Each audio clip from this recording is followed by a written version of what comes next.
Assalamualaikum warahmatullahi wabarakatuh. Selamat malam Bapak Ibu. Bisa dengar suara saya? Halo Bapak Ibu. Selamat malam. Waalaikumsalam, dengar kok Bu. Malam Iya, Bu. dengar ya. Oke, ya terima kasih Bapak Ibu. Ya, saya mau tahu dulu siapa yang kemarin belum presentasi ya? Ada yang belum kan ya? Ada beberapa, ada 3 orang kalau nggak salah. Silahkan yang belum presentasi. Oke, izin selamat malam. Izin saya mempresentasikan tugas saya, strategi ASEAN dan negara anggota ASEAN dalam menentang perdagangan manusia, khususnya wanita dan anak. Yang pertama, konvensi internasional yang ada yaitu yang pertama konvensi mengenai penghapusan segala bentuk diskriminasi terhadap perempuan tahun 1979. Terus konvensi PBB tahun 1989 mengenai hak-hak anak atau CRC, Child Rights Convention, terus konvensi Palermo tahun 2000, dan ASEAN Convention Against Trafficking in Persons, especially Women and Children atau ACTIP. Kalau di Indonesia, dasolannya Undang-Undang Dasar Negara Republik Indonesia Pasal 27 Ayat 2, yaitu hak warga negara atas pekerjaan dan penghidupan yang layak bagi kemanusiaan, dan Undang-Undang Dasar Negara Republik Indonesia Pasal 28I yang poin I yaitu hak untuk hidup tidak disiksa, kemerdekaan pikiran dan hati nurani, hak beragama, hak untuk tidak diperbudak, hak untuk diakui sebagai pribadi di hadapan hukum, dan hak untuk tidak dituntut atas dasar hukum yang berlaku surut. Terus yang selanjutnya Undang-Undang Dasar Negara Republik Indonesia Pasal 28B Ayat 2, setiap anak berhak atas kelangsungan hidup, tumbuh dan berkembang, serta berhak atas perlindungan dan kekerasan dari kekerasan dan diskriminasi. Selanjutnya Undang-Undang Nomor 39 Tahun 1999 tentang Hak Asasi Manusia. Selanjutnya Undang-Undang Nomor 39 Tahun 2004 tentang penempatan dan perlindungan tenaga kerja Indonesia di luar negeri. Selanjutnya Undang-Undang Nomor 5 Tahun 2009 tentang pengesahan United Nations Convention Against Transnational Organized Crime. Selanjutnya Undang-Undang Nomor 15 Tahun 2009 tentang pengesahan Protocol Against the Smuggling of Migrants by Land (Sea and Air), supplementing the United Nations Convention Against Transnational Organized Crime.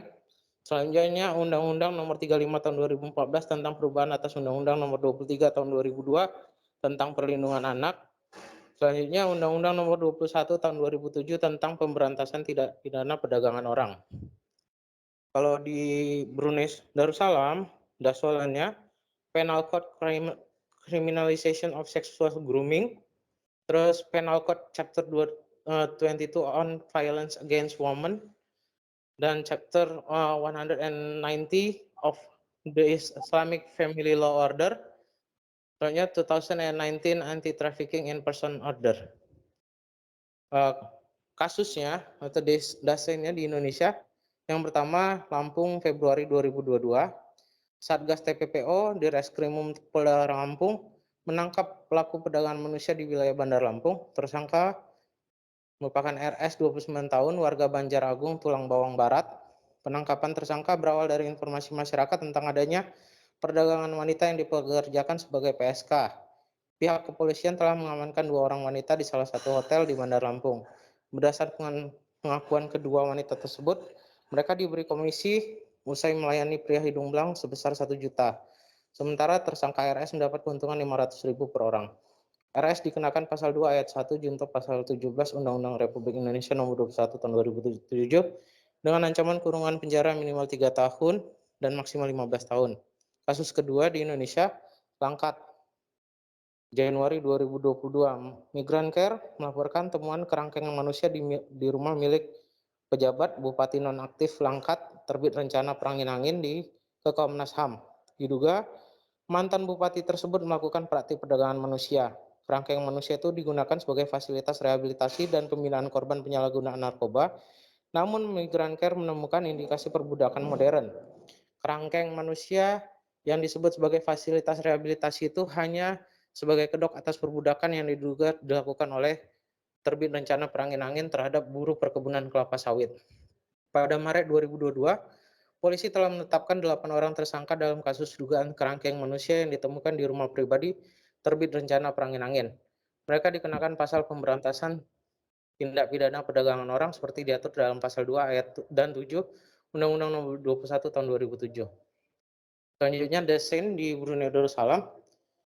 Pada tanggal 15 Januari 2021, 3 pria Thailand ditangkap atas tuduhan memperdagangkan wanita lokal untuk layanan terkait prostitusi ke Kesultanan Brunei selama pandemi COVID-19. 2 dari 3 tersangka yang masih bersaudara dan berasal dari Thailand bagian utara dituduh telah mengirim beberapa perempuan ke Brunei untuk dijadikan prostitusi.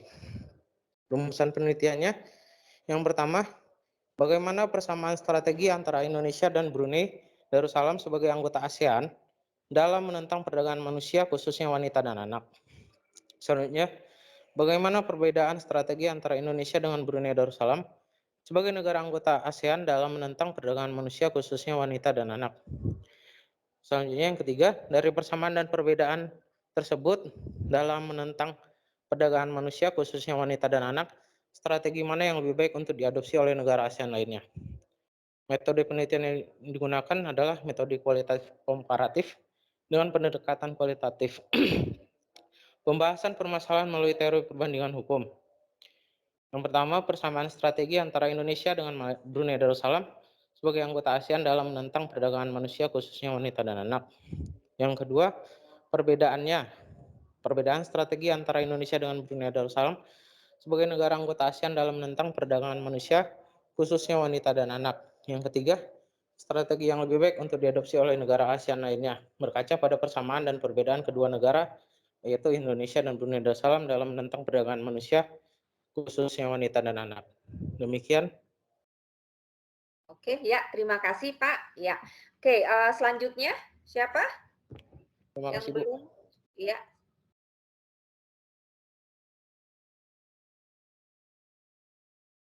masih ada yang Sebentar, Bu, belum? saya mati. Gimana, Bu, caranya? Silakan yang selanjutnya. Terima kasih, Bu. Iya, oke. Makasih Pak Andri. Oke, selanjutnya yang belum, sebelum saya jelaskan bagaimana dari presentasi Bapak Ibu itu bisa dibuatkan artikel. Ada apa sudah semua di sini? Atau orangnya ada nggak ya? Saya cek kembali ya. Pak Ernis? Ada, Bu? Ada, sudah ya Pak presentasi ya? Sudah, Bu, sudah. Iya, oke. Pak Gracius? Pak Gracius? Pak Gracius? Soalnya ini penting kalau presentasi Bapak Ibu supaya Bapak Ibu bisa nanti mengetahui bagaimana caranya kalau diintegrasikan ke dalam artikel ya. Oke, Pak Hendra? Sudah Bu, izin. Ya, oke. Pak Javensius? Pak Javensius? Ada orangnya ya? Sudah Pak? Sudah Bu. Iya, Ibu Martina? Sudah Bu. Ya, Sudah Bu. Ya, sekalian saya absen ya. Pak Ishak? Izin, Bu, sudah presentasi, Bu. Bu Nurasi, ya Pak. Pak Nurasi? Mbak Nurasi? Izin Bu, Nurasi? sudah presentasi. Ya. Pak Rifki? Sudah Bu. Ya, Ibu Sri Ratna? Izin Bu, sudah. Ya, Pak Sultan? Izin, Bu, sudah, Bu. Ya, Pak Yan? Saya sudah presentasi, Ya, Bu. oke, jadi sudah semua ya. Oke. Nah, kalau yang belum itu sangat disayangkan ya karena Bapak Ibu tidak akan mengetahui bahwa bagaimana caranya bahan dari Bapak Ibu itu bisa diintegrasikan ke dalam proyek UAS-nya. Karena dalam UAS Bapak Ibu ini adalah Bapak Ibu diminta untuk membuat satu makalah ya.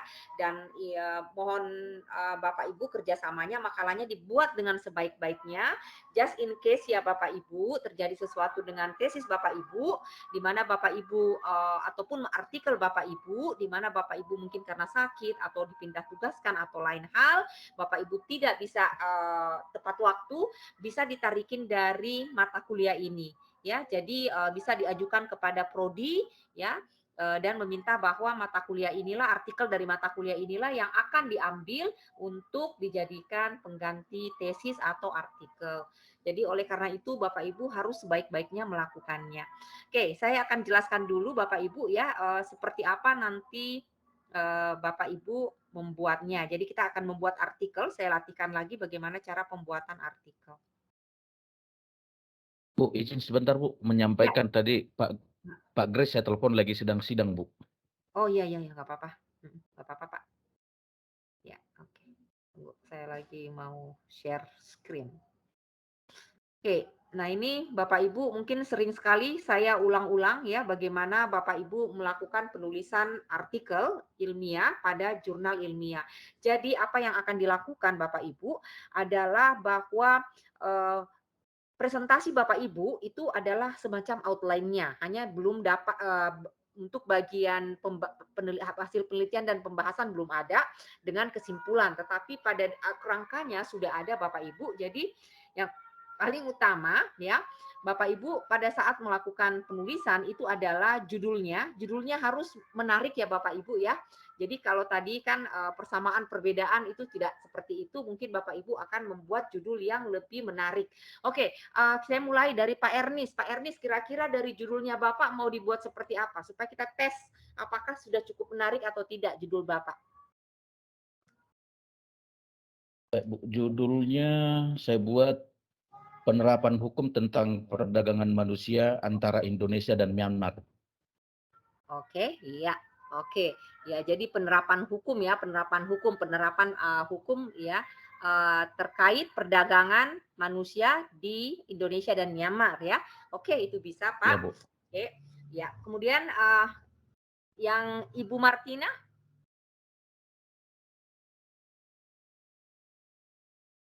Ibu Martina. Halo Ibu Martina, bisa dengar suara saya?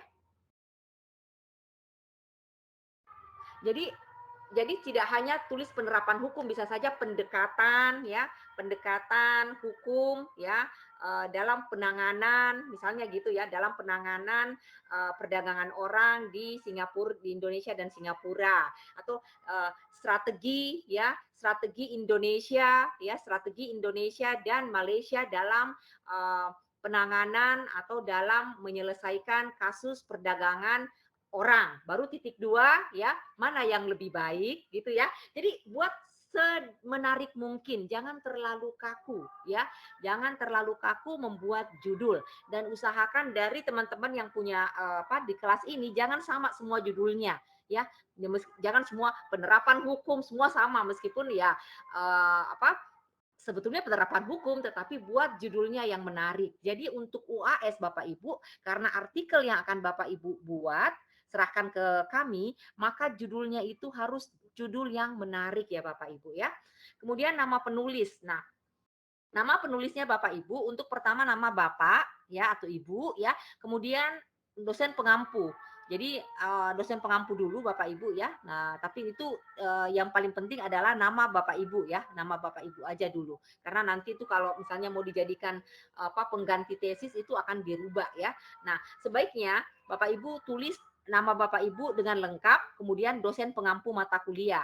Meskipun nanti dosen pengampu mata kuliah saya misalnya diganti karena bukan pembimbing 1 dan pembimbing 2, misalnya orang lain, itu tidak masalah ya kalau misalnya terjadi sesuatu terhadap artikel ataupun tesis Bapak Ibu yang telah diajukan ke program studi. Kemudian lembaga asal. Lembaga asalnya Bapak Ibu Fakultas Hukum ya, Fakultas Hukum Universitas Internasional Batam ya. Kemudian setelah itu ada abstrak dan kata kunci. Nah, abstraknya dan kata kunci Bapak Ibu ini abstrak bahasa Indonesia saja ya. Kemudian kata kuncinya nanti ada 5 kata kunci ya maksimal. Latar belakang masalah ya. Kemudian ada metode penelitian, hasil penelitian dan pembahasan, kesimpulan dan daftar pustaka. Ini biasanya seperti ini Bapak Ibu. Ini yang paling sederhana ya. Tetapi biasanya di latar belakang masalah juga, sebelum latar belakang masalah ada yang menuliskan identifikasi masalah. Itu tidak masalah ya Bapak Ibu ya. Kalau di misalnya di latar belakang masalah, identifikasi masalahnya digabung, bisa juga dipisahkan ya, dipisahkan menjadi identifikasi masalah. Jadi cuma latar belakang, kemudian identifikasi masalah secara terpisah. Oke. Nah, kita lihat dulu Bapak Ibu, saya akan panggil satu-satu ya namanya, tapi atau Bapak Ibu aja yang menyangkut ya dengan judulnya ya, karena saya nggak bisa lihat dari sini kalau ininya nama-nama Bapak Ibu yang hadir kalau sudah buka slide. Oke, nah kalau disarankan Bapak Ibu, ini kita tulis dalam bahasa Indonesia saja, karena kemungkinan kalau Bapak Ibu akan menerbitkannya di Sinta 3 atau 4, itu sangat diharapkan Bapak Ibu menulisnya dalam bahasa Inggris. Karena memang wajib dalam bahasa Inggris kalau akan di Sinta 3 dan 4 untuk lebih cepat dipublikasi ya. Judul Bapak Ibu itu singkat dan jelas ya. Nah, ini karena tesis ini Bapak Ibu kita ganti menjadi judul artikel ya. Nah, coba Bapak Ibu coba buatkan judul artikel Bapak Ibu. Mulai dari siapa duluan? Saya nggak bisa lihat absen dari sini Bapak Ibu. Siapa yang mau mencoba judulnya? Saya akan tahu apa judul. Ya, silakan Bu, silakan. Kalau misalnya saya buat judul studi komparatif Indonesia versus Kamboja menangani kasus perdagangan orang bagaimana, Bu? Bagus Bu, iya, dalam menangani kasus ya. Jadi Indonesia gimana? Studi komparatif Ya. Indonesia versus Kamboja Iya, menangani Indonesia. kasus perdagangan orang. Iya. Oke, Indonesia versus Kamboja. Berarti dia melawan Kamboja. Indonesia dan Kamboja mungkin ya. Iya, dalam menangan. Oke, itu bisa bagus, Bu. Iya, oke. Kemudian siapa lagi? Martina, Bu. Ya, silakan Bu Martina. Kalau saya perbandingan sistem hukum Indonesia dengan Thailand dalam menentang perdagangan manusia, khususnya wanita dan anak. Terlalu panjang, Ibu. Bukan sistem hukum dia. Kalau sistem hukum itu nanti Ibu akan bicara sistem hukum secara keseluruhan dulu, terlalu besar. Mungkin Ibu bisa mengganti menjadi strategi, ya, atau pendekatan atau strategi Indonesia dan Kamboja, bagaimana? Strategi dalam menentang perdagangan manusia, khususnya wanita dan anak, antara Indonesia dan Thailand. Iya. Bisa Bu. Jadi Ibu menyebutnya sebagai strategi ya. Oke? Iya. Ya. Baik. Silakan yang lain. Silakan Pak. Ya, silakan. Kalau saya mengambil judul sinergi penegakan hukum dalam menanggulangi TOC dalam kurung narkoba antara Indonesia dan Malaysia. Oke, pelan-pelan Pak, pelan-pelan. Gimana? Sinergi gimana? Sinergi penegakan hukum di dalam penanggulangan TOC dalam kurung narkoba antara Indonesia dan Malaysia. Antara Indonesia dan Malaysia. Oh, oke. Itu juga bisa Pak, itu juga bisa, menarik ya. Oke. Ada yang lain? Siapa lagi yang mau mencoba? Bagaimana judulnya? Halo Bapak Ibu. Kita jadikan tempat saya ini coba, untuk... Bu. Ya, silakan Pak, silakan. Saya coba. Ya. Mungkin kalau saya perbandingan Indonesia dan Brunei Darussalam dalam penanganan perdagangan manusia. Perbandingan hukum ya Pak, bukan perbandingan bukan negara ya, perbandingan hukum negara ya, atau perbandingan hukum Indonesia dan Singapura dalam penanganan perdagangan manusia. Perdagangan manusia. Oke, ya silakan. Oke. Ada yang lain? Terima kasih Bu. Ya, masih ada? Enggak ada. Oke. Izin, Nah, Bu. lihatlah. Ya, silakan Pak. Ya, Muhammad Ishak, Bu. Ya, Pak Ishak. Kalau Ishak buat kira-kira perbandingan hukum Indonesia Filipina terkait penanganan ekstremisme, kekerasan dan radikalisme. Ya, itu bisa sih Pak, tetapi itu kayak lebih kaku dia Pak. Bisa cari yang agak lebih menarik nggak Pak? Strategi penanganan lah Bu. Kalau Strategi penanganan. Oke, boleh. Iya, iya. Tapi biasanya kalau judul ya, nanti Bapak Ibu lihat perbandingan judul tesis dan artikel jurnal, Bapak Ibu ini terlalu kaku kalau tesis ya, analisis yuridis ya, merger 3 bank, syariah BUMN ya. Nah, ini digantikan problema merger 3 bank syariah dalam ASEAN Banking Integration Framework. Nah, kalau analisis sosio-yuridis, pelaksanaan kebijakan kesetaraan gender di Kota Batam diganti menjadi pelaksanaan kebijakan kesetaraan gender di Kota Batam, titik 2, mitos atau fakta. Jadi dia lebih apa ya Pak, eye catching gitu, kayak menarik, apa sih. Karena kalau terlalu kaku, orang juga malas membacanya gitu ya. Oke, ya, misalnya ya. baik Bu. Oke, misalnya efektivitas ya pelayanan medis pada Rumah Sakit Bayangkara Batam menurut undang-undang ya kesehatan ya. Ini ditulisnya cuma efektivitas pelayanan medis pada Rumah Sakit Bayangkara Batam dalam perspektif hukum. Jadi tolong judulnya Bapak Ibu itu dibuat sedemikian rupa agar menarik, jadi tidak terlalu kaku. Karena kalau terlalu kaku ya Bapak Ibu nanti begitu dibaca sama editornya atau reviewer itu langsung ditolak karena sudah terlalu banyak, sudah terlalu biasa seperti itu ya. Oke. Karena banyak sekali mungkin yang menulis tentang perbandingan hukum ya, penerapan ini. Coba apa misalnya kan ya, misalnya perdagangan orang di Indonesia dan Malaysia ya dalam perspektif hukum ya, titik 2 mana yang lebih baik misalnya seperti itu. Oke. Atau belajar dari Filipina ya dalam penanganan Indonesia, belajar Indonesia titik 2 perlukah belajar dari strategi Filipina dalam penanganan perdagangan orang ya misalnya seperti itu. Jadi buat sedemikian rupa. Jadi kalau judul artikel itu bisa pakai tanda titik 2, bisa pakai tanda bertanya ya, seperti itu ya. Tanda baca lainnya pun bisa digunakan ya. Oke, ada pertanyaan Bapak Ibu di judul? Izin Bu bertanya Bu. Berarti izin Bu bertanya. Berarti kalau misalnya gini Bu, judul di artikel itu boleh dalam kalimat tanya kah Bu? Boleh. Tapi dia bukan bertanya bagaimana, tidak. Dia cuma ada tanda tanya, tetapi dia tidak bertanya. Misalnya gini, izin Bu. Tadi kan rencananya kan tadi kan saya perbandingan hukum Indonesia dan Brunei Darussalam dalam penanganan perdagangan manusia. Ya. Kalau misalnya di artikelnya saya buat ini, hukum Indonesia dan Brunei Darussalam dalam penanganan perdagangan manusia, mana yang lebih baik gitu? Boleh. Itu titik 2 boleh, mana yang lebih baik?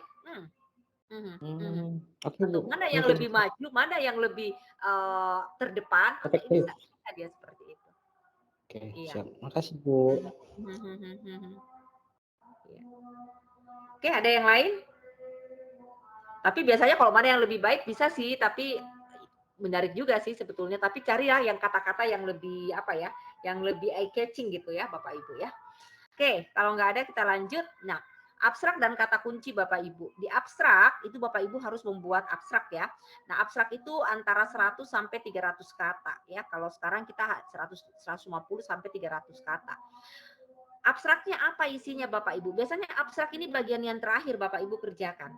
Karena dia berisikan ringkasan ya keseluruhan penelitian, ada latar belakangnya, ada tujuannya, ada metodenya, hasil dan kesimpulan, semuanya dalam bentuk yang singkat ya Bapak Ibu. Jadi tolong Bapak Ibu ini yang bagian terakhir ya. Tapi Bapak Ibu jangan awalnya gini, gampangnya gini. Copy paste dulu, setelah itu Bapak Ibu rubah kata-katanya, singkatkan ya. Karena kalau persis dengan apa yang di abstrak dengan apa yang di body itu jelek sebetulnya ya, nggak seperti itu ya. Abstrak itu adalah suatu ringkasan ya. Jadi di copy paste dulu semuanya, misalnya apa latar belakangnya yang mau dikasih, tujuannya apa, metodenya apa gitu ya, hasil kesimpulan. Tetapi setelah itu Bapak singkatkan, ubah kata-katanya ya, penggunaan katanya. Jadi kemudian abstrak ini selalu diikuti dengan kata kunci ya. Jadi ada kata kuncinya. Kata kunci itu ambil dari mana Pak? Jadi ambil dari kata-kata yang sering muncul di dalam di dalam artikel Bapak. Jadi otomatis pasti ada Indonesia dan Malaysia misalnya ya. Misalnya perbandingan hukum, kemudian perdagangan orang, Indonesia, Malaysia gitu ya, seperti itu. Ya, atau strategi kemudian strategi hukum, koma ya, narkoba, koma ya, Malaysia, koma Indonesia. Seperti itu Bapak Ibu ya. Jadi jangan lupa Bapak Ibu menuliskan nama negaranya karena itu sangat penting karena bisa banyak negara ya. Jadi judul, karena kalau kita misalnya mau menulis di Google nih, misalnya mau cari artikel nih, kita tulis saja misalnya ya, perdagangan orang Indonesia Malaysia, akan muncul artikelnya Bapak kalau sudah terpublikasi ya, langsung bisa orang akses. Oke? Bisa kita coba Bapak Ibu, ini lihat abstraknya Bapak Ibu, ini nanti di sini ya, ada yang kita lihat bahwa ini ada tujuan, bertujuan untuk apa ya, rancangan penelitian itunya digunakan apa ya, seperti itu, kesimpulan, hasil dan kesimpulan penelitian apa. Ingat Bapak Ibu, ini semuanya harus dalam bentuk kata yang 100 sampai maksimal 300 kata. Ya. Oke, jadi minimal ya ada latar belakangnya sedikit, kemudian ada tujuannya ya, tujuannya apa, ada metode yang digunakan, tidak usah metodenya semua Bapak Ibu, yang paling penting kita tahu apakah itu yuridis normatif ataukah itu adalah yuridis empiris ya. Ya, jadi seperti itu. Kemudian hasil dan kesimpulannya seperti apa? Biasanya kita ambil dari kesimpulan, kemudian disingkatkan semuanya ya. Oke, ada yang mau bertanya Bapak Ibu soal abstrak?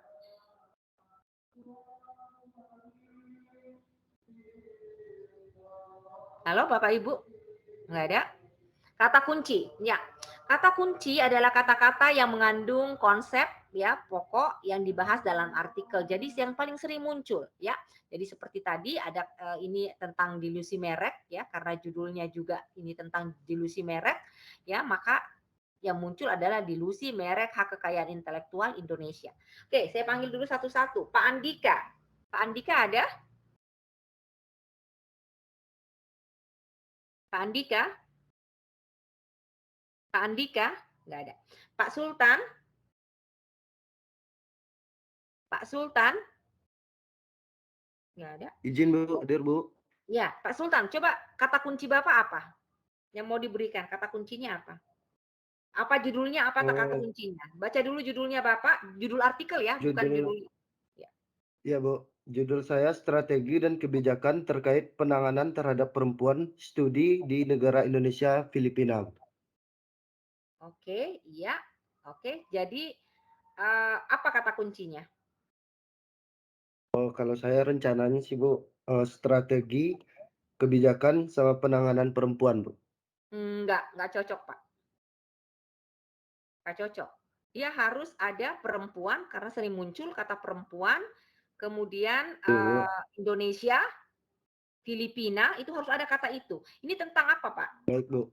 Tentang apa Pak? Tunggu, penanganan apa ini Pak? Penanganan perempuan. Iya Bu, terhadap perdagangan perempuan Bu. Oh, berarti perdagangan perempuan, ya, perdagangan orang, Bu. berarti ada trafficking, ya. Jadi bukan, jadi kata kunci Bapak itu trafficking atau perdagangan orang, kemudian perempuan, Filipina, Indonesia, gitu ya Pak ya? Makasih Bu. Iya, oke. Kita lanjut lagi, Ibu Nurasi. Judulnya dulu, judul artikelnya, kemudian kata kuncinya. Judulnya Studi Komparatif Indonesia dan Kamboja Menangani Kasus Perdagangan Orang, Perempuan dan Anak. Kata kuncinya Indonesia, Kamboja, perdagangan orang, perempuan, salah satu lagi komparatif, Bu. Kira-kira masuk nggak, Bu? Nggak usah, komparatif. Begitu Ibu tulis Indonesia, Kamboja, orang sudah tahu komparatif, Bu. Baik, Dan Bu. itu negara taruh di belakang ya Bapak Ibu, bukan di depan, di belakang dia. Jadi Ibu sebetulnya fokusnya itu adalah perdagangan orang, ya kan? Iya Bu, betul. Koma, perempuan, koma, anak juga kan? Ibu masukkan ya, anak. Atau hanya perempuan, atau dua-duanya? Anak juga? Dua-dua. Berarti perdagangan orang, koma, perempuan, koma, anak, Indonesia, koma, Kamboja. Gitu. Baik Bu. Iya. Terima kasih. Oke, Pak Ernest? Ya Bu. Ya, silakan judulnya dulu Pak. Tadi judulnya penerapan hukum tentang perdagangan manusia atau dalam kurung trafficking in person antara Indonesia dan Myanmar. Oke. Perdagangan Nah, gimana? Perdagangan gimana? penerapan hukum tentang perdagangan manusia Ya. antara Indonesia dan Myanmar. Oke, ya. Kata kuncinya? Kata kuncinya perdagangan manusia, Indonesia, Myanmar, penerapan hukum. Itu berarti judulnya, Pak. Jangan judulnya, yang sering muncul kira-kira apa? Kata-kata apa yang sering muncul di dalam artikelnya Bapak? Selain Myanmar, Indonesia, Perdagangan manusia udah orang. jelas satu, Bu. Perdagangan manusia itu jelas. Perdagangan manusia Kamboja, Myanmar, Indonesia. Apalagi? Apalagi Pak yang sering muncul? Mungkin nanti yang sering muncul Kata apa yang sering muncul? Tapi nggak apa-apa sih, 3 juga nggak apa-apa, Pak. Kan maksimal 5. Nah, itu juga sudah cukup sih, Pak Erni. baik, Bu. Iya. Nanti coba saya. Iya, oke. Jadi kata misalnya, oke. Pak Yan? Pak Yan? Nggak ada ya. Pak Andri? Halo Bu, sorry Bu, maaf Bu. Saya mau tekan unmute malah ketekan lift Bu. Ya, judul saya Bu, Indonesia Malaysia dalam penanganan perdagangan orang, khususnya perempuan dan anak dalam kurung suatu perbandingan hukum. Terlalu panjang.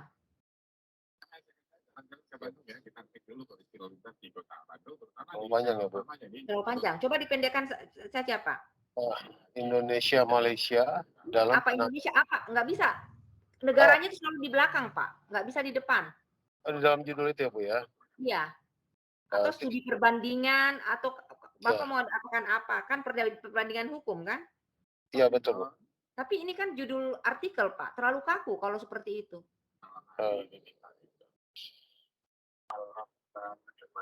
Misalnya ya, perbandingan hukum, misalnya Bapak mengatakan ya, penanganan perdagangan orang di Malaysia dan Indonesia ya, kolaborasi atau kompetisi, misalnya seperti begitu. Bisa Pak, bisa seperti itu. Jadi membuat dia menarik gitu Pak.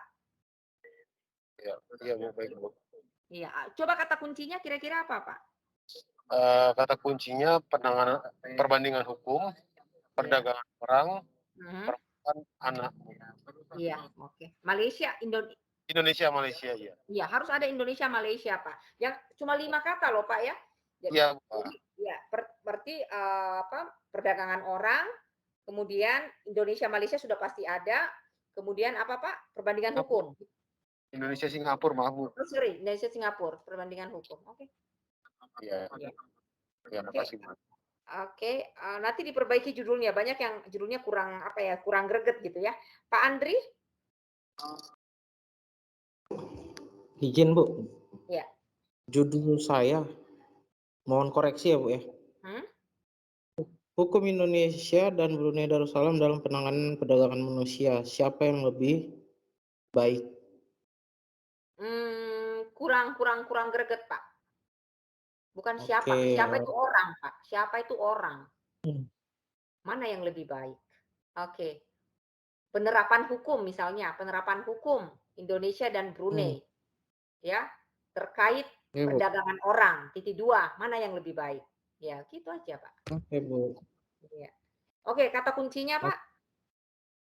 Yang pertama perdagangan manusia, yang kedua perempuan, yang ketiga anak, yang keempat Indonesia, yang kelima Brunei.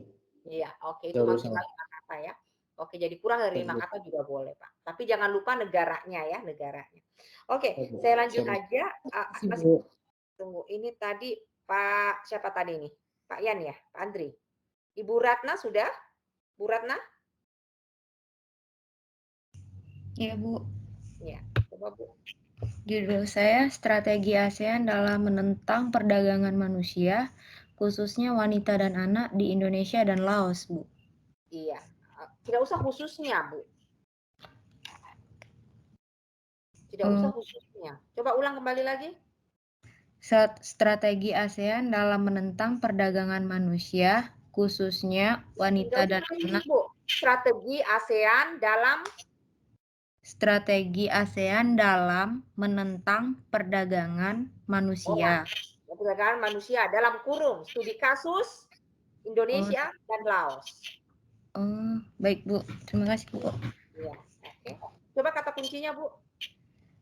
Kata kuncinya perdagangan perempuan, anak, orang, ya perdagangan manusia atau perdagangan orang. Iya, anak, Indonesia, Laos. Ya perdagangan, perdagangan orang, perempuan, anak, Indonesia, Laos. Iya. Kalau Ibu tulis perdagangan, nanti di perdagangan apa? Kan tidak gitu. itu perdagangan orang.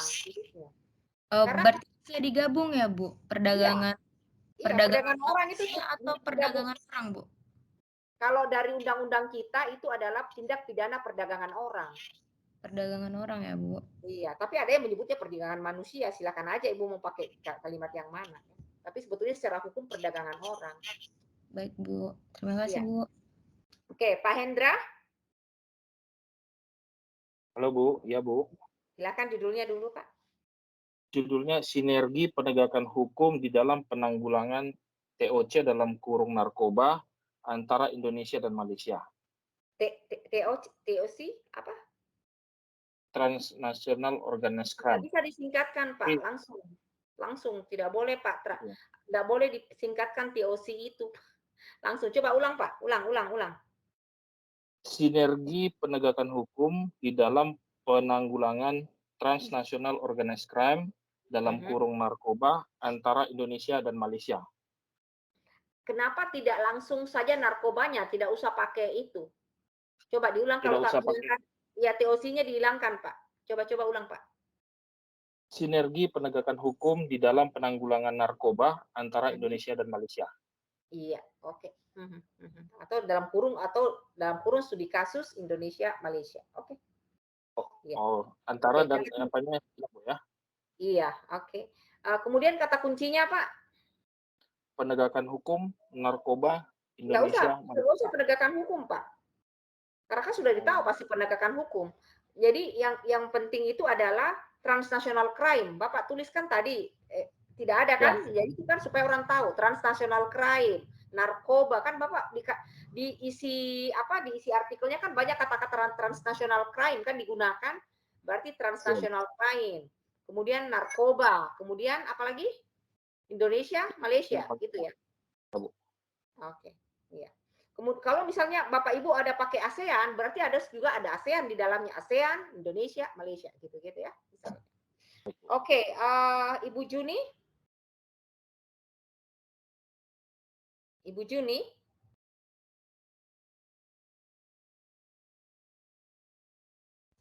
Nggak ada ya. Oke, Pak Javensius. Ya Bu, saya Bu. Ya, silakan Pak. Judulnya dulu. Judul saya Perbandingan Hukum Pelaksanaan Kontraterorisme Indonesia dan Filipina. Oke, itu bisa perbandingan hukum ya. Oke. Jadi apa kata kuncinya, Pak? Kata kuncinya yang pertama itu kontraterorisme, yang kedua perbandingan hukum. Perbandingan hukum tidak usah, Pak. Begitu Bapak tulis Indonesia Filipina sudah tahu orang perbandingan hukum.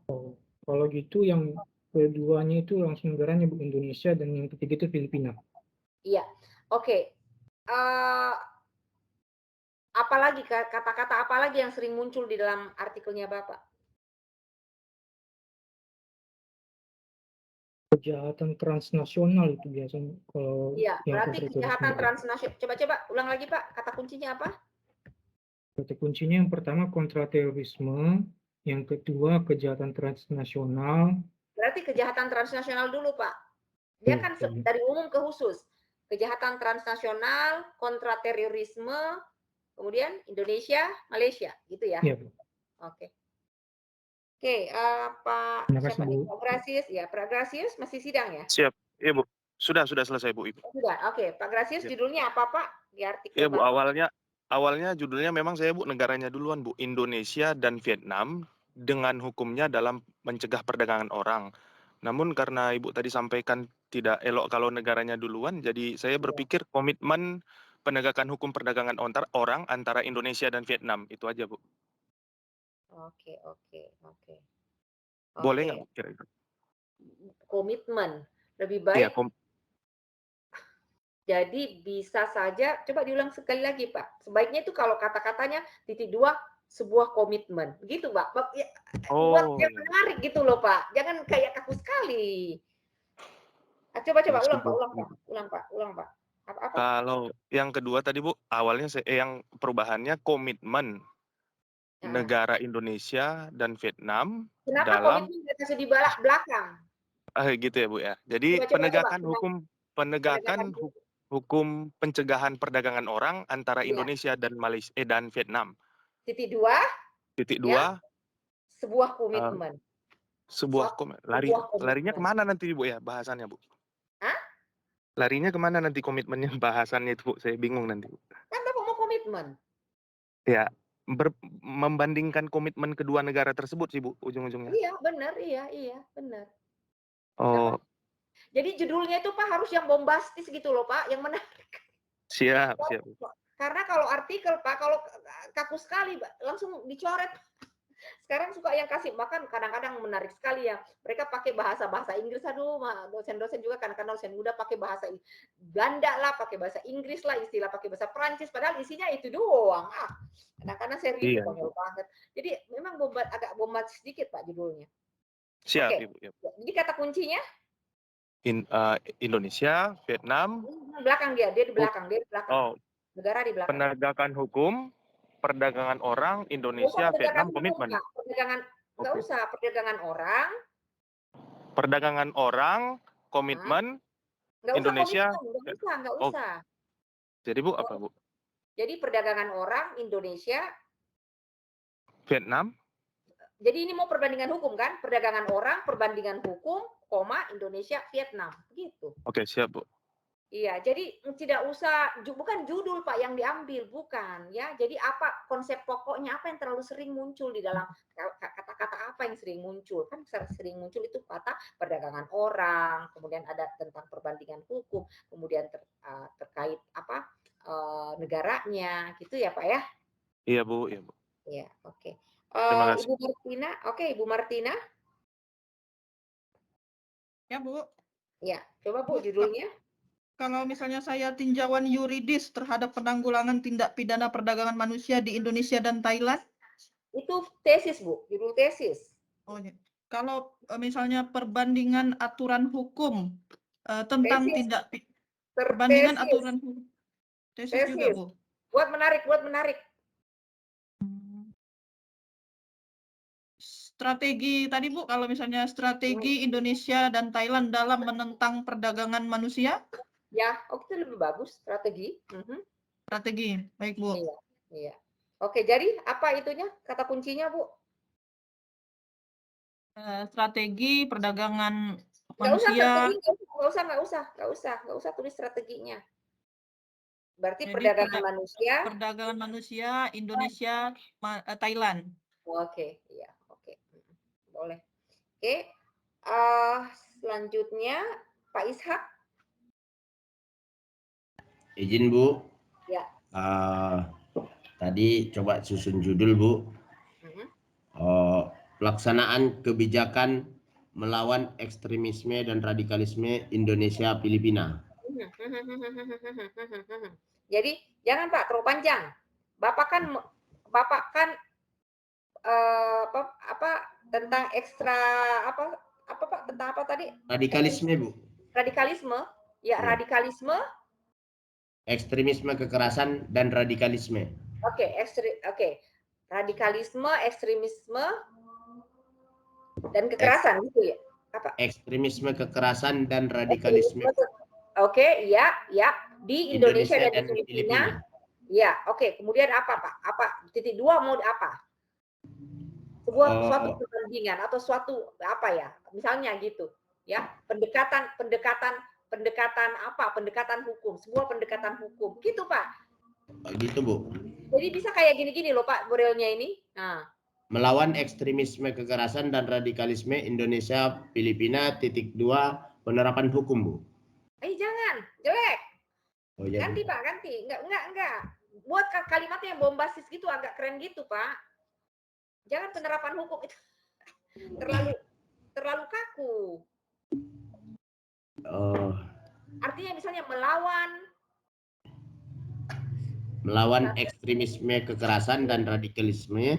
Aha. Indonesia, Filipina. Ini masih judul loh Pak, di Indonesia. Di Indonesia dan Filipina. Ya. Perspektif hukum gitu Bu. Dalam perspektif hukum, boleh. Dalam perspektif hukum ya. Perspektif hukum. Oke, berarti apa kata kuncinya Pak? Kata kuncinya Bu, ekstremisme, kekerasan dan radikalisme. Dipisah ya, ekstremisme, kekerasan, koma, jadi ekstremisme, koma, kekerasan, koma, radikalisme, koma, Indonesia, koma, Filipina, titik, gitu ya? Iya Bu. Jadi Bu, melawan ekstremisme, kekerasan dan radikalisme Indonesia dan Filipina. Di Indonesia. Di Indonesia dan Filipina dalam perspektif hukum Bu. Iya. Baik Bu, terima kasih Bu. Iya, oke, lanjut Pak Rifki. Ya Bu. Ya, coba judulnya dulu Pak. Koreksi Bu, kalau saya coret-coret tadi itu modus pahlawan devisa negara sebagai bentuk perdagangan manusia. Apa Pak? Pelan-pelan. Modus pahlawan devisa negara sebagai bentuk perdagangan manusia. Indonesia dan Malaysia. Studi kasusnya Indonesia dan Malaysia. Studi dalam kurung, studi kasus Indonesia. Bagus itu Pak. Gayanya keren. Modus gitu kan. Modus apa tadi? Modus apa? Pahlawan devisa negara sebagai bentuk jadi modus pahlawan devisa negara gitu. Modus pahlawan devisa negara sebagai bentuk perdagangan manusia. Studi kasus Indonesia dan Malaysia. Oke, dalam kurun studi kasus Indonesia Malaysia. Boleh Pak. Iya. Kata kuncinya Bu, itu pahlawan devisa negara, perdagangan manusia, Indonesia dan Malaysia. Nah, oke. Berarti Bapak nanti bicara tentang pekerja migran ya Pak ya? Pekerja ini Bu, betul migran, TKI. Iya, perdagangan di Indonesia kemudian yang diperdagangkan kan? Seperti itu. Itu dia Pak ya? Oke. Kalau begitu kita lihat nih Bapak Ibu. Nah, bagaimana Bapak Ibu akan menuliskan ya? Ini Bapak Ibu harus menuliskan tentang di latar belakang masalah itu selalu ada dasolennya Pak. Atau ada peraturan perundang-undangan. Nah, peraturan perundang-undangan apa yang Bapak Ibu jelaskan? Maka peraturan perundang-undangan Bapak tarikin dulu dari ASEAN. Ya, jadi Bapak mengatakan bahwa permasalahan perdagangan manusia di ASEAN semakin bagaimana ya. Di ASEAN sudah diatur ya tentang permasalahan yang ada dalam aktif ACTPI ya. Kemudian Indonesia dan Malaysia misalnya yang merupakan negara ASEAN juga telah meratifikasi ACTPI, kemudian juga mentransformasikan ke dalam peraturan perundang-undangannya. Misalnya di Indonesia undang-undang tentang TTPPO, ya, tindak pidana perdagangan orang. Di Malaysia Act berapa gitu ya. Jadi selalu harus ada dasolennya Bapak Ibu ya. Bisa dipahami? Baik Bu. Bisa Bu. Bisa Bu. Ya. Oke, kemudian nanti ya itu singkat aja Bapak Ibu jelaskan tentang dasolennya, kemudian nanti diikuti dengan dasain, ada data ya, apa yang terjadi di Malaysia, apa yang terjadi di Indonesia. Nah, dasainnya dari mana tadi kan Bapak Ibu sudah punya dasain tadi, ada data-datanya kan? Ya, terkait dengan apa kasus-kasus yang terjadi seperti itu ya. Nah, kemudian Bapak Ibu mulai mengatakan bahwa ini banyak sekali kejadiannya baik di Indonesia maupun di Malaysia. Nah, bagaimana mereka sebagai negara-negara ASEAN untuk mengurangi permasalahan atau menangani permasalahan perdagangan orang tersebut ya, seperti itu. Ya.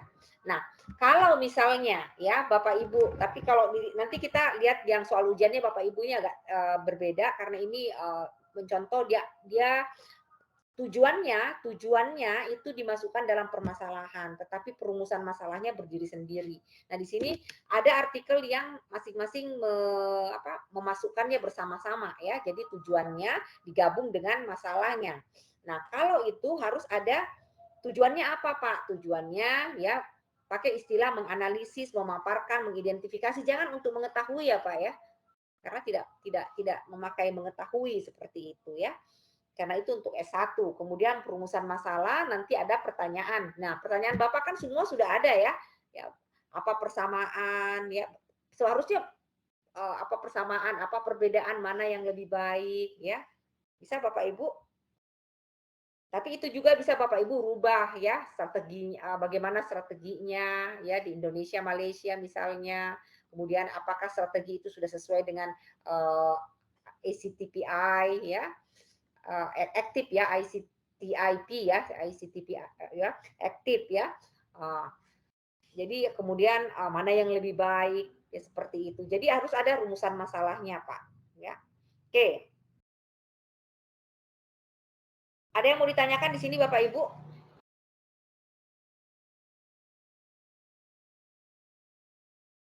Halo, Bapak Ibu, ada yang mau ditanyakan? Cukup, Bu. Masing-masing sudah punya peraturan perundang-undangannya negara-negara yang dituju kan? Sudah, Bu. Iya, oke. Sudah, Dan Bu. ada contoh kasusnya kan, ada contoh peristiwa hukumnya ya. Oke, ya. Kemudian, nah kalau di metodenya berarti kan ada rancangan penelitian. Nah, rancangan ini Pak, kan Bapak kan rata-rata semuanya penelitian hukum normatif kan? Iya. Kemudian objek penelitian. Nah, objek penelitiannya ini data, berarti data sekunder. Masing-masing pakai data sekunder yang terdiri atas bahan hukum primer. Sebutkan bahan hukum primernya di Indonesia apa? Peraturan perundang-undangan nomor berapa misalnya. Kemudian di bahan hukum primernya di Malaysia misalnya. Peraturan perundang-undangannya apa? Gitu ya. Kemudian bahan hukum kemudian ASEAN. Harus ada ya, ASEAN Convention ya. Berarti aktif harus ada di situ ya, ACITP ya, jadi harus ada itu. Kemudian juga bahan hukum sekundernya itu kan bisa dari artikel ya, dari artikel jurnal ya, bisa dari jurnal, bisa dari buku, bahan internet dan sebagainya. Teknik pengumpulan data, karena teknik pengumpulan datanya kan sama di Malaysia, Indonesia juga melalui studi kepustakaan kan Bapak Ibu ya, teknik pengumpulan datanya studi kepustakaan. Kemudian metode analisis datanya sama-sama mempergunakan yuridis kualitatif ya. Nah, kalau di rancangan penelitian khusus ya menulisnya begini. Rancangan penelitian ini adalah penelitian hukum normatif ya dengan pendekatan perbandingan hukum. Karena itu kan perbandingan hukum Bapak Ibu ya. Jelaskan apa yang dimaksud dengan perbandingan hukum ya. Oke, ada yang mau ditanyakan Bapak Ibu?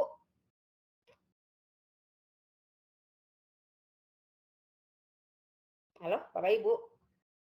Cukup, Bu. Cukup. Ini kalau dibilang cukup-cukup Izin, Bu, cukup jelas, Bu. Ya loh, karena kemudian hasil penelitian dan pembahasan. Nah, di hasil penelitian dan pembahasan, Bapak Ibu menjawab dulu apa persamaannya. Karena kan persamaan. Nah, Bapak Ibu jelaskan tentang ASEAN dulu. ASEAN, konvensi ASEAN ya, yang untuk perdagangan orang ya. Nah, itu dijelaskan dulu, kemudian Bapak Ibu menyatakan persamaannya karena mereka negara-negara ASEAN, mereka harusnya ya di ASEAN itu ada konvensinya, dijelaskanlah di situ. Kemudian lihat apakah negara-negara ini sama-sama mengadopsi konvensi tersebut ya. Nah, mengatakan seperti itu ya. Kemudian apa perbedaannya ya.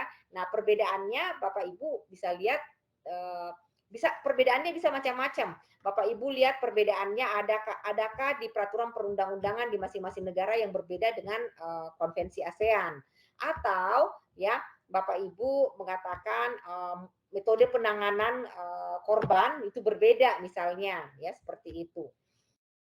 Strateginya berbeda misalnya, atau penerapan hukumnya berbeda. Ya, itu apanya yang berbeda? Nah, itu Bapak Ibu akan jelaskan di situ. Mana yang lebih baik? Mana yang lebih baik artinya Bapak Ibu mengatakan bahwa ini kan sudah diatur nih di ASEAN, tingkat ASEAN.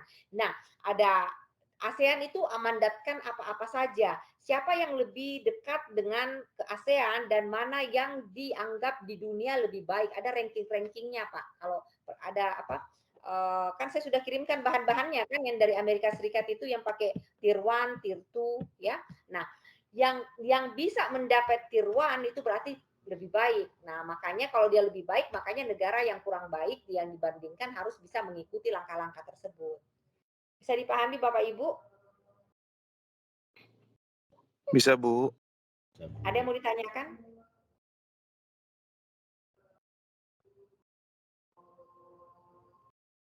Tidak ada? Nah ini, nah kesimpulan, ya, jadi kesimpulan Bapak Ibu, artinya Bapak Ibu menyimpulkan dari hasil pembahasan. Dari hasil pembahasan Bapak Ibu itu disimpulkan ya. Misalnya 3 permasalahannya, berarti pembahasannya 3, berarti kesimpulannya juga 3 ya Bapak Ibu ya. Ini kesimpulan. Kesimpulan itu harus ringkas, jangan lagi mengulas. Langsung disimpulkan saja. Ya. Misalnya persamaannya 1, 2, 3, misalnya ABC. Perbedaannya ABC, nggak usah lagi kena apa yang isinya, nggak usah.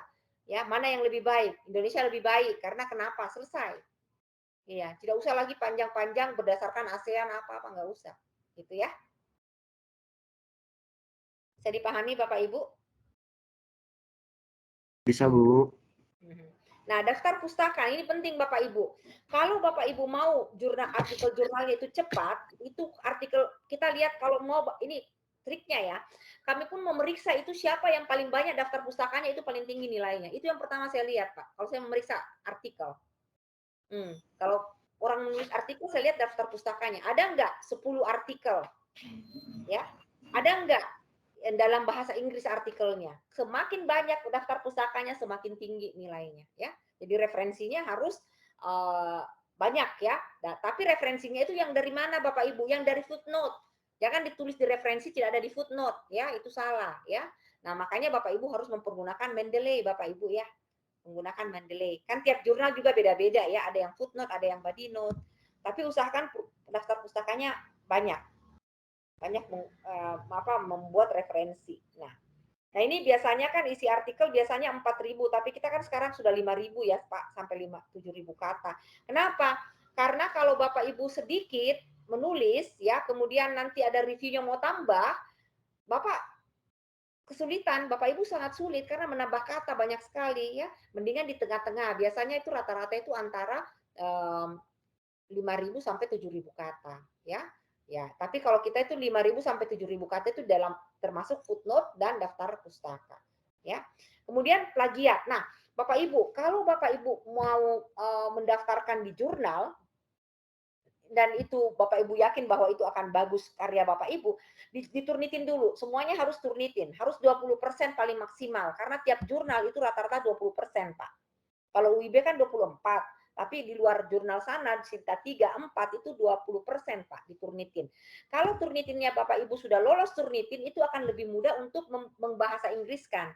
Karena ada yang kalau 100% atau 80%, 50% pun, kalau turnitinnya 50%, kemudian dibahasa Inggriskan, orang bisa tahu bahwa ini sebetulnya contekan. Hanya dia bahasa Inggriskan. Nah itu hati-hati Bapak Ibu ya. Nah kemudian itu ada referensi jurnal nasional ya untuk 5 tahun terakhir. Jangan yang tua-tua. Paling bagus itu kalau 3 tahun terakhir. Ya. Kemudian jurnal internasional ya. 5 tahun terakhir Bapak Ibu ya. Oke. Ada yang mau ditanyakan Bapak Ibu?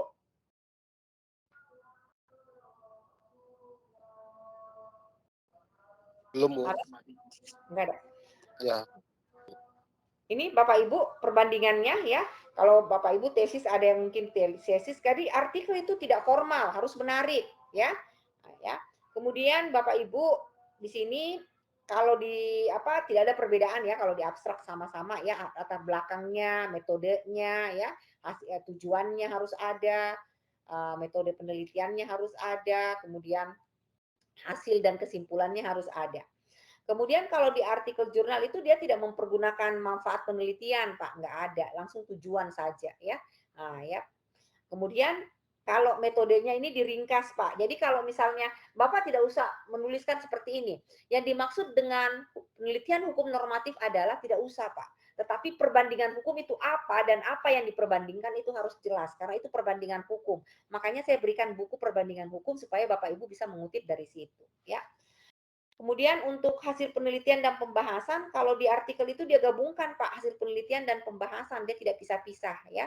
Nah, kalau kesimpulannya sama saja ya. Artinya kalau pembahasannya 3 berarti kesimpulannya 3 ya, seperti itu. Daftar pustaka pun kalau di artikel jurnal itu yang paling dilihat itu adalah banyaknya jurnal yang dikutip. Kalau daftar pustakanya banyak, maka kemungkinannya untuk dipublikasi akan lebih mudah. Ada yang mau ditanyakan Bapak Ibu? Halo? Bu, sedikit Bu. Ya, silakan Pak.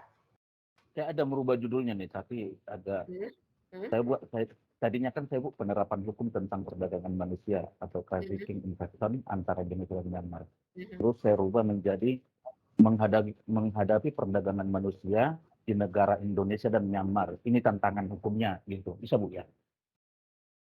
Tantangan, iya tantangan. Tantangan hukumannya. Tantangan dan hukuman gitu. Gimana? Tantangan hukumnya. Artinya penerapan hukumannya, Bu. Boleh, Pak, tapi bahasa Indonesia kok jadi nggak terlalu menarik ya? Yang pertama aja lah, Bu, ya? Iya, bisa sih yang pertama aja. Oke, kalau tidak ada, saya akan memperlihatkan. Ya.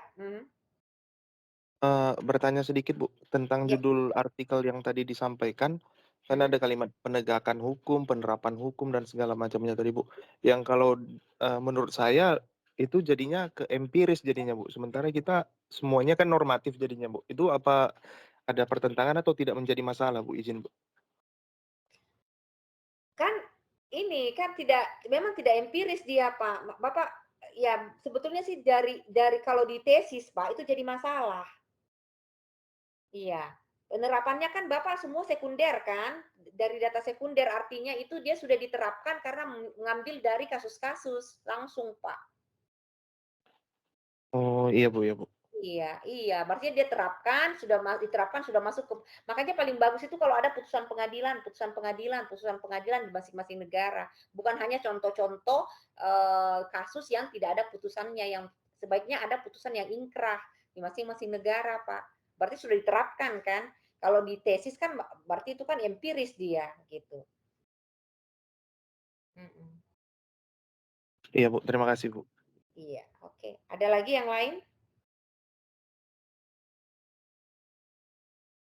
Oke, coba kita lihat ya Bapak Ibu. Coba saya stop sharing dulu. Saya mau coba perlihatkan kepada Bapak Ibu ya. Mudah-mudahan bisa di sini ya.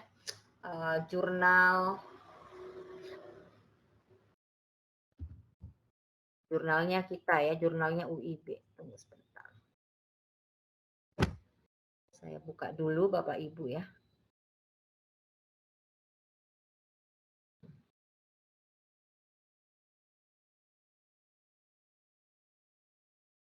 Ini satu.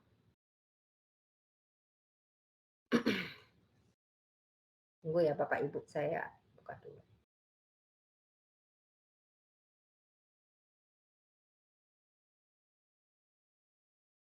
Oke, saya share dulu.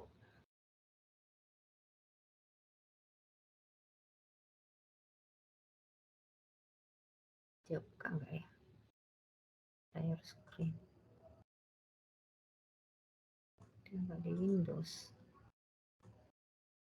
Dia nggak kelihatan. Apa ini dia?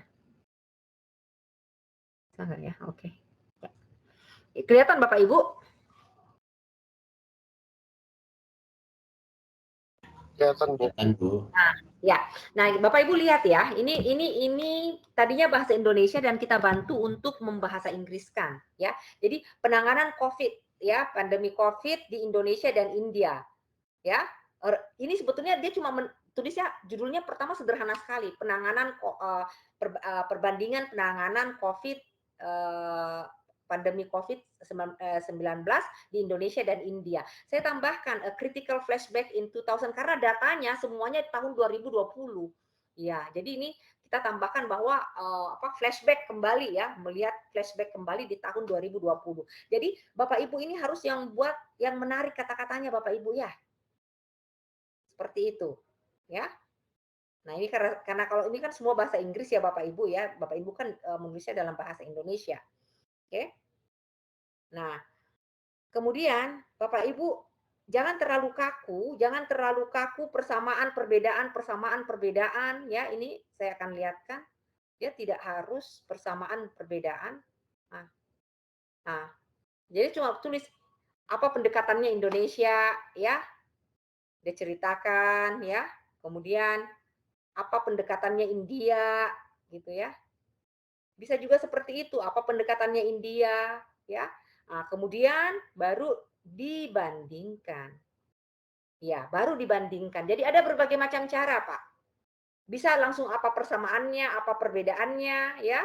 Kemudian mana yang lebih baik atau bisa saja bagaimana strateginya di masing-masing negara ya. Kemudian baru dibandingkan di bawah dengan menjelaskan apa persamaannya, apa perbedaannya, mana yang lebih baik. Di sininya yang gitu. Tergantung gaya penulisan yang Bapak Ibu inginkan. Oke, bisa dipahami Bapak Ibu? Bisa, Bu. Halo? Ya. Nah,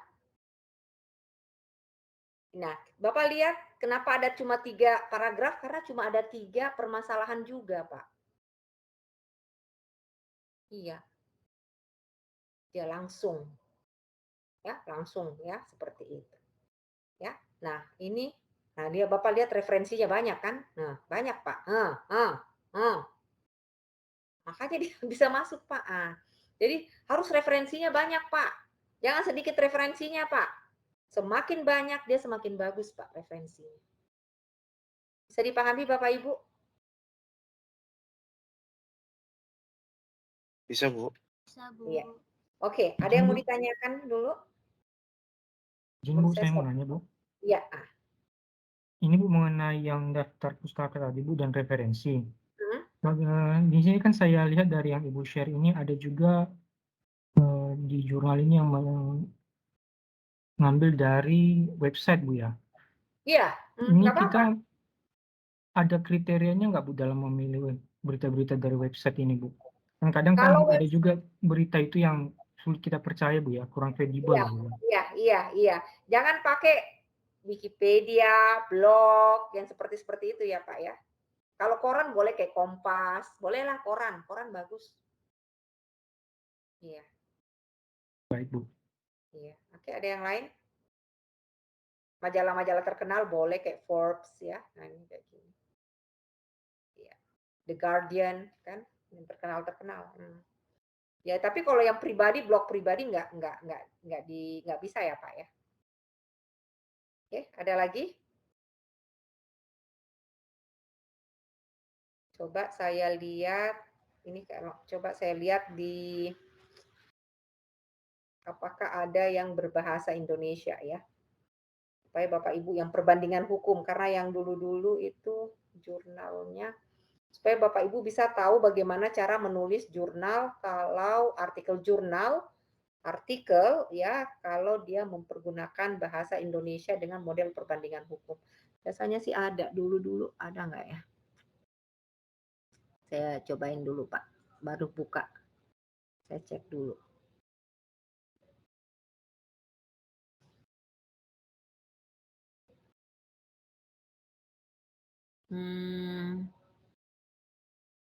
Kayaknya sih nggak ada perbandingan hukum, banyak orang di perbandingan hukum biasanya yang di S1 kayaknya yang banyak perbandingan hukum. S2 jurnalnya nggak ada perbandingan hukum ini. Oke, sambil Bapak ini. Oke, kita lihat dulu. Ini ada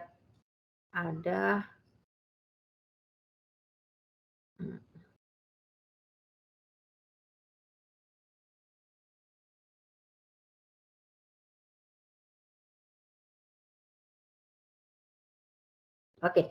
Nah, ini ada contoh artikel ya, nanti saya share ke Bapak Ibu ya, perbandingan hukum. Tetapi ini juga kita menganggapnya ini bukan yang terbaik ya Bapak Ibu ya, karena dia masih mempergunakan dari tesis kayaknya, gaya tesis ya, dia membuat. Ya, nah ini Bapak Ibu ya, dia masih mempergunakan kata analisis yuridis. Sebenarnya sih kalau itu sebaiknya tidak usah ya. Jadi langsung aja masuk kekuatan. Bisa dilihat Bapak Ibu, bisa? Bisa, Bu. Ya, Bisa, artinya Bu. kekuatan hukum memorandum of understanding yang timbul karena hubungan perdata ya. Titik 2 studi ya, studi kasus atau studi kasus misalnya Indonesia Australia, tapi ini langsung seperti ini. Analisis yuridisnya sebenarnya nggak perlu ya, karena memang pasti analisis yuridis karena ada sudah kata hukum ya. Nah, jadi kekuatan hukum memorandum of understanding yang timbul karena hubungan perdata internasional antara Indonesia dan Australia. Ini otomatis Pak, kita sudah tahu bahwa ini adalah perbandingan hukum ya, seperti itu. Nah, ya. Ini pakai bahasa Indonesia nih kayaknya. Nah, ini ya Bapak lihat. Keywords-nya, kata kuncinya, apa yang dia gunakan? Karena yang paling banyak adalah Memorandum of Understanding. Ya, kemudian International Private Law. Kenapa? Karena ini termasuk dalam hukum perdata internasional. Kemudian di belakang ada kata negaranya, ya, Australia, Indonesia. Bisa dipahami, Pak? Ya. Bisa, Bu. Nah, kita lihat kemudian ada latar belakang ya. Nah, latar belakang itu dibaca, ini juga tidak terlalu yang ini ya. Nah, ya, jadi dia mempergunakan, nah di sini disebutkan Pak, ini kelihatan Pak ada das solemnnya di sini, hukum perjanjian, ya, disebutkan di das solemnnya, ya. Menurut negara Indonesia menganut hukum civil law, ya, oke. Oke. Nah, ini kemudian ini model common law adalah dari Australia. Ya. Rumusan masalahnya kita lihat, Pak. Ini agak berbeda. Rumusan masalahnya dia caranya bagaimana kekuatan hukum, ya, bagaimana cara negara, bagaimana langkah penyelesaian. Jadi silakan saja. Tidak harus kaku ya Bapak Ibu, persamaan perbedaan apa yang yang jelas di masing-masing negara disebutkan, ya. Bisa dimengerti Bapak Ibu? Nah, ini Bapak Ibu, dia akan memperlihatkan bahwa apa yang peraturan perundang-undangan mana yang di Australia maupun di Indonesia yang digunakan. Ya. Jadi sama sih sebenarnya Pak, ini enggak terlalu ini. Nah, kemudian hasil penelitian dan pembahasan ini dia langsung tulis kekuatan, karena ini kan yang pertama Pak, ya. Ini kan ada pertanyaan pertamanya tentang kekuatan kan, ini bagaimana kekuatan. Nah, jadi hanya dia tidak tuliskan lagi di Indonesia, karena dia sudah tahu, karena di dalamnya akan dibahas tentang Indonesia dan Australia. Ya, oke. Jadi dia tuliskan kekuatan. Nanti dia jelaskan di sini, Pak. Ya, bagaimana di Indonesia, bagaimana di Australia, ya. Jadi di Australia seperti apa? Ya. Sebentar, Pak, saya mengajar. Sebentar, Pak, sebentar. Oke, Bapak Ibu, kita kembali lagi. Masih lihat tulisan ini, Pak? Bisa kebaca? Masih, Bu. Bisa, masih, ya? Bu. Ya, oke ya.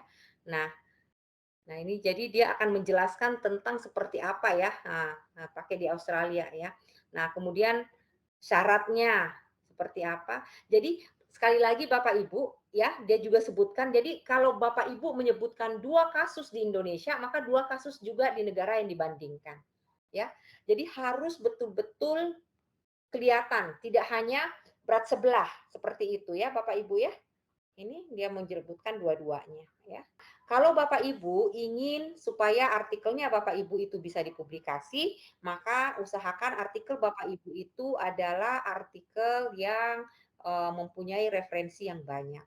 Saya akan berikan contoh kepada Bapak Ibu, ujian Bapak Ibu nanti seperti apa ya yang kita mintakan supaya Bapak Ibu punya bayangan seperti apa ujiannya ya. Sebentar Bapak Ibu, saya buka dulu. Ya, ini. Insya Allah besok Bapak Ibu kita akan bahas yang ini ya. Yang Ibu Retno. Oke, Bapak Ibu bisa lihat? Bisa kelihatan jelas nggak nih? Bisa, Bu. Nah, kita harapkan Bapak Ibu ini bisa dibuat semenarik mungkin sehingga Bapak Ibu bisa mempublikasikannya di jurnal Sinta 3 dan Sinta 4. Nah, apa yang Bapak Ibu buat otomatis sama dengan tadi ya, ada judul, nama mahasiswa, dosen pengampu, afiliasinya Fakultas Hukum, Universitas Internasional Batam, abstraknya dalam bahasa Indonesia. Nah, kemudian ada latar belakang masalah ya, yang berisi pendahuluannya dan tujuan. Bapak Ibu, apa isi pendahuluan dan tujuan? Disitulah Bapak Ibu mengisinya tentang das Sollen, ya, das Sein, kemudian apa tujuannya, ya. Identifikasi masalah itu adalah berisi pertanyaannya tadi, apa persamaan, apa perbedaan, metodenya, ya, berarti jenis penelitian hukum normatif dengan pendekatan perbandingan hukum, objek penelitiannya, data sekundernya terdiri dari bahan hukum primer, bahan hukum sekunder, bahan hukum tersier kalau ada. Teknik pengumpulan datanya, berarti teknik pengumpulan datanya itu adalah kepustakaan, metode analisis datanya adalah secara yuridis kualitatif. Hasil penelitian dan pembahasan. Nah, begini, kalau Bapak Ibu ingin membedakan antara, karena ada jurnal yang menyamakan, ada yang membedakan. Kalau untuk Bapak Ibu sebaiknya kita bedakan dulu sebelum kita masuk gabungkan. Karena kenapa? Karena Bapak Ibu saya ingin melihat Bapak Ibu itu bisa memberikan kita kasus ya. Jadi hasil penelitian ada konsep ya yang Bapak Ibu presentasikan ya, misalnya apa yang dimaksud dengan data-data ataupun ya, terkait dengan perdagangan orang di setiap di negara yang dibandingkan, kemudian kasus-kasus di negara yang dibandingkan. Nah, kalau kasus itu adalah putusan pengadilan, Bapak Ibu harus terdiri atas kronologi, isu hukum, argumentasi para pihak jika ada, pertimbangan hakim kalau ada, dan putusan hakim. Kita harapkan sih Bapak Ibu bisa mendapatkan kasusnya. Tapi kalau tidak, itu cuma sekedar Bapak Ibu ambil dari juga bukan putusan hakim ya, dari pengadilan, dari pengadilan negara terkait, maka Bapak Ibu cukup memberikannya namanya peristiwa hukum ya, dari peristiwa hukumnya diceritakan saja ya, diceritakan saja, tidak usah mengikuti model ini. Kecuali kalau itu betul ada kasus yang dari pengadilan. Bisa dipahami Bapak Ibu? Bisa, Bu. Oke. Kemudian pembahasan Bapak Ibu, pembahasan ini adalah jawaban atas pertanyaan penelitian. Di mana pertanyaan penelitiannya? Di sini tadi. Ada pertanyaan penelitian, jadi ini bikin jawabannya. Nah, jangan lupa Bapak Ibu, karena Bapak Ibu akan selalu melihatnya dari sisi ASEAN. Jadi ASEAN, jadi ASEAN dulu dikemudepankan, kemudian negara-negara tersebut Bapak Ibu bahas secara individu negara tersebut, kemudian mana yang lebih dekat dengan ASEAN. Apakah negara tersebut sudah mengadaptasi atau mengadopsi atau mentransformasi dari konvensi ASEAN. Ya. Kemudian kesimpulan ya, preferensi, kemudian Bapak Ibu pakai footnote ya, pakai Mendeley Chicago 7 ya, Chicago 17 kalau salah. Oke, turnitin ya Bapak Ibu, sebaiknya Bapak Ibu turnitin dulu ya, 20% ya maksimalnya ya. Nah ini. Nah, rubrik Bapak Ibu, rubriknya ini adalah Bapak Ibu ngambilnya dari sini Bapak Ibu ya, supaya nilainya bisa A ya. Nah, jadi kalau abstraknya itu apa-apa saja yang harus ada ya. Oke. Kemudian kata kuncinya harus ada apa saja ya. Latar belakangnya ya. Harus ada das Sollen, das Sein ya. Kemudian ada gap, identifikasi masalah, ada pertanyaan-pertanyaannya yang mengapa, bagaimana, apakah ya. Metode penelitiannya harus lengkap, ada jenis penelitian ya. Kemudian ada objek penelitian ya Bapak Ibu ya, ada teknik pengumpulan data, kemudian ada metode analisis data. Ya. Kemudian hasil pembahasan Bapak Ibu ya, hasil penelitian dan pembahasan ya. Kalau itu, karena ini bukan penelitian lapangan ya, semuanya penelitian dari data sekunder, maka ini harus penelitiannya harus dimengerti. Artinya ya, kalau dia itu adalah naik lagi kembali ke sini Bapak Ibu melihatnya ya, adalah kasus, maka itu harus jelas kasusnya ya. Kemudian kalau dia pembahasan harus menjawab pertanyaan penelitian yang ini, yang ada pada identifikasi masalah. Bisa dipahami Bapak Ibu? Bu. Ya. Kemudian Bapak Ibu, kita lanjut ke kesimpulannya. Kesimpulannya juga harus, misalnya pembahasannya ada 3, maka kesimpulannya ada 3. Ya. Jurnal Bapak Ibu, ingat ini, daftar pustakanya harus berbasis jurnal. Ya, paling bagus Sinta 1 sampai Sinta 4, jangan di bawah itu. Ya, karena kalau Sinta di bawahnya, berarti kan Bapak turun-turun grade gitu istilahnya ya. Kalau bisa sih ya, oke, jurnal Sinta atau internasional. Jadi semakin banyak Bapak Ibu, semakin bagus. Dan bukan Wikipedia atau blog. Ingat Bapak Ibu, tidak pakai blog pribadi ataupun Wikipedia. Sedangkan untuk spasinya nanti Bapak Ibu baca saja bahwa ini ketentuannya 5.000 kata, 5.000 sampai 7.000 satu spasi ya. Nah, dia menggunakan satu spasi, ada footnote, referensi ya, seperti itu. Oke, ada yang mau ditanyakan Bapak Ibu?